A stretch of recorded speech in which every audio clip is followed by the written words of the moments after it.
pwede ka naman magpaalam sa kanila. Pero wag mo hayaan na maimpluwensyahan yung desisyon mo. Kasi, ikaw ang nakakita ng ganda ng opportunity na alam mong makakatulong sa iyo financially.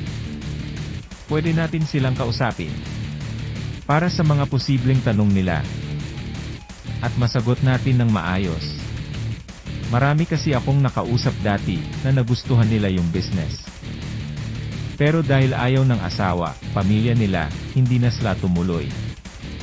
Kasi, kung nagustuhan mo naman ang business, ang suggest ko sa iyo, simulan mo muna. At pag kumita ka na, dun mo ipaalam sa kanila. Para, suporta ang makuha mo, at hindi mga negative comment. Actually, nag-join muna ako, after ko sinabi, dahil kung sinabi ko kagad, malamang.